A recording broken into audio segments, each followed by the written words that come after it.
Dito na kami sa Choi Hong Station from Diamond Hill. So, alam ko ito na ako. 13.1. Ito na. Mainit lang. Ito. Oo. Ito siya guys. Sa likod. Ayan. Hindi ako makalabas kasi ang init and then tanghaling tapos.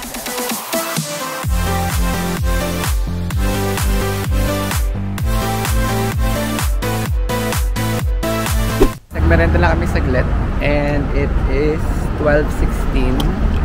Dito lang pala yung daan kanina oh. Dito kami lumabas kanina sa C3. Ayan. Tapos pagdating dun sa kanto, kakaliwa lang, dire-diretsuhin mo yan, papunta na yun ng estate. Kasi kami kanina dumire-diretso pa kami hanggang dun sa dulo. So ngayon naghihintay lang kami ng bus number 10 or 11C. Ito yung nakalagay dito. Going to Shilin Nunnery. Ayan. So 10 or 11C. Ayan guys, nasa bus na kami. And this is $5.4 ang pamasahe. 2 stops lang siya from Choi Hong Estate. Ito na yung Shilin Nunnery yung kasunod. Which is I believe ito yun. Itong green na to. Yung green na part na yan. Pinindot ko na yung Shilin Nunnery. So pinindot ko na yung stop button para hindi ko makalimutan kasi last time nakalimutan ko. Gaya na sa Taiwan namin, nakalimutan ko mag-press. So napalampas kami. Buti na lang mabait yung driver. Nakababa na kami ng bus. Ayun, ang bilis lang ng biyahe. 5.4 lang ulit yung pamasahe. Ayun yung 4. And ito na. Ito na yung Shilin Nunnery. Ayan siya. So pagbaba na ng bus, tatawid lang tayo dyan tapos taas. Ayan, dyan na siya. Tignan natin yung loob. Eto. And finally guys, we're here na kay Shilin Nunnery. Ayan. Ano siya guys? Park in the city. Tignan nyo. Nakapalibot sa kanya mga building. Tapos ito green. Tsaka meron din sa kabilang side. Ayun o, ganda. So sige, mag-shot muna ako guys. Mamaya ko na kayo kakwentuhan.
Payapa lang dito sa Shilin Nunnery. Grabe. Pwede ka dito mag-isa lang. Ayun o. Kung gusto mo lang ng mapayapa, mapag-isip-isip, mapag-isa. Ayan, pwede dito. And ang gaganda ng mga formation ng mga puno like this one. Ayun o. Halatang pinaghirapan. Ayun o. Para siyang miniature. Para lang mga laruan. Ang cute. Halos buong park. Ganyan yung mga puno. Ayan o. Tapos may mga maliliit na rock formation.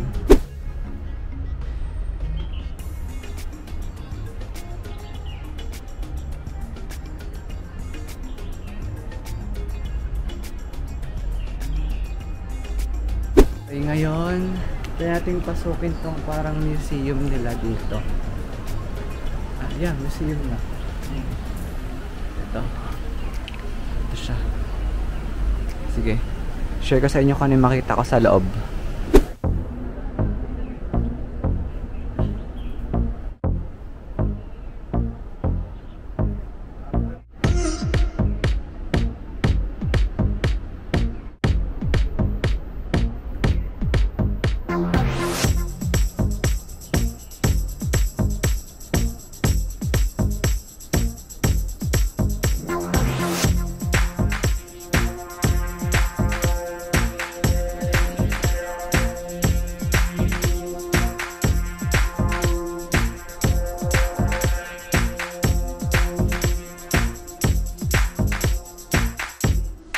Hey baby.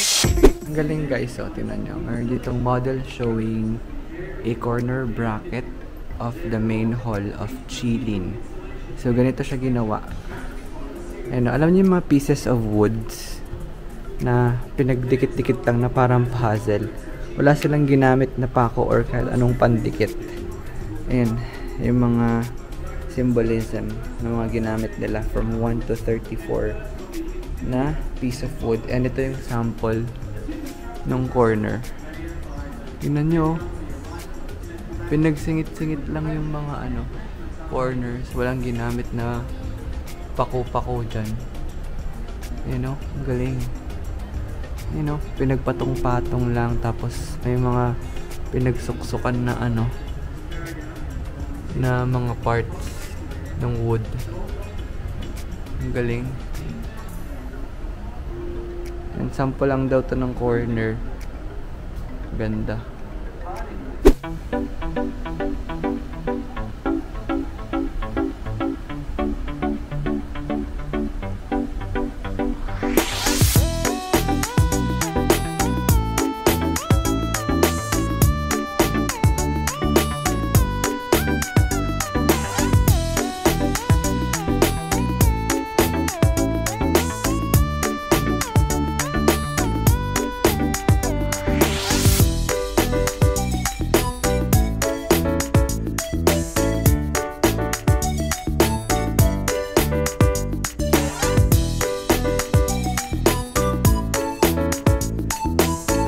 Bukod sa mga landscape, may mga stones din na nandun. Pinakita ko naman sa inyo.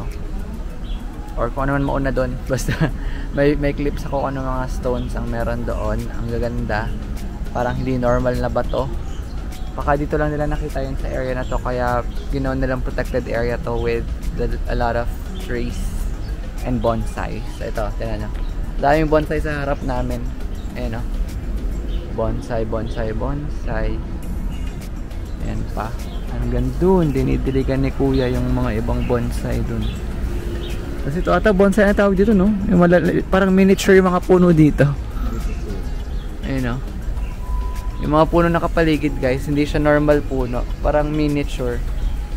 Parang kaming nasa isang laruang garden. Kaya natin umalis dito kasi nabibili si kuya.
Okay guys, time check. It's 1:25 PM and we're done na kay Chilin Nunnery.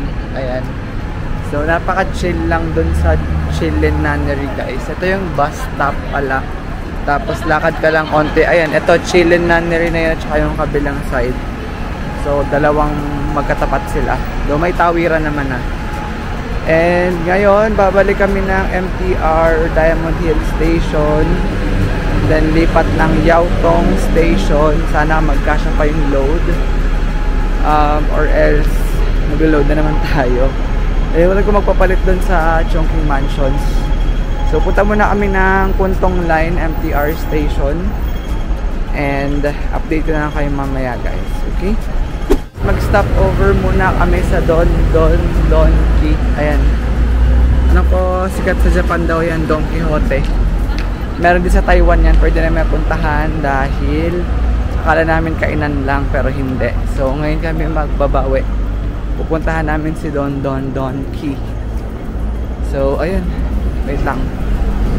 Bago kayo pumunta na ang The Mansions. Or baka wag na lang kayong pumunta ng The Mansions. Wala na rin namang mga load and parang bubuhos na ang ulan ngayon. Ayun guys, so try namin pasukin tong Don Key. Ayan. I believe bawal mag-video sa loob. May nakita akong sign. But yeah, update ko na kayo mamaya guys pagka nalabas namin sa Don Key. And it's currently 1:30 AM. Dito na muna kayo magtatapos ng oras. Ayun guys, pwede pala mag-video. So, ayan, dito na kami sa loob ng Don Quixote. Ay, Don Key.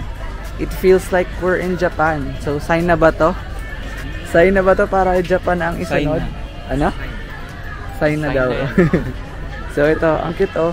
Ang daming mga Japan items. Ayan. Tignan natin yung mga chocolates. Kung magkano dito ang chocolates. Dars. Sorry, wala akong alam na brand na ano sa Japan masyado. Wala akong masya-share. Sige. Tingnan nyo na lang guys. Ito. $12.90. Tapos $14.90 ang Pocky.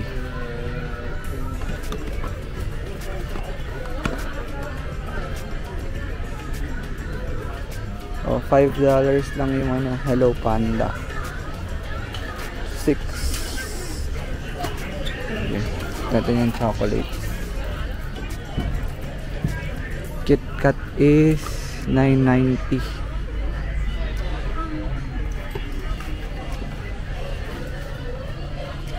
Tingnan natin to.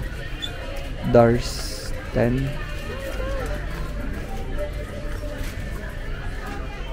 10 din to. Vanilla white.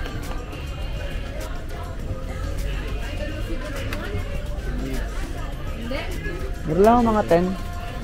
$10 sa mga chocolate.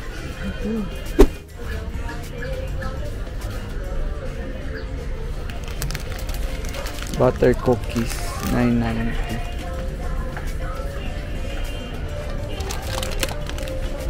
Dried fish, $45.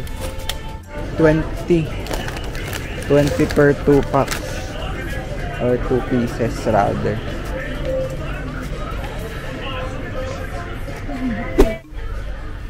May iba-ibang flavor ng KitKat oh. Cute. So $29.90 ang isa. Pag dalawa, $40 na lang daw. So may discount. Ang regular price na is $39.90. Naging $29.90 kapag isa lang bibili mo. Pag dalawa, $40.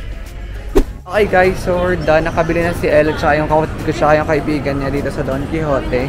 Ay, feeling nasa Japan. Don Key lang. Kasi naalas na ako dun sa kanta. So, ano, uwi na lang muna tayo? Ha? Uwi na? Kayo ba? Ha? Kasi wala na din naman yung ating bus. Ticket. Wala na rin. Parang okay na ako mag-picture tayo sa basketball court. Ah, sige. So, uwi na daw kami muna and then lalabas kayo mamaya no, for Mongkok. Lalabas na lang tayo. Kayo? Oo. Kami ba? Kaya nyo na naman siguro Hindi, yun. dumiretso na kaya kami. Okay guys, we're back sa Tsim Sha Tsui, East Tsim Sha Tsui. It's 2:14 PM.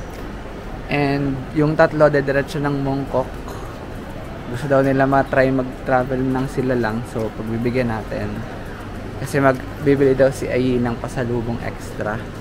Pero yung dalawa hindi na. Dapat lang kasi hindi nakasya sa baggages namin. And dito na kami taas ni El. Dyan sa letter N, exit N. And then yung tatlo, dire-diretso pa dun sa red line going to Mongkok. And sabi ko sa kanila, chat na lang ako or download ang Google Maps para matuto sila. So ayun, naglo-load lang sila ng MRT card nila.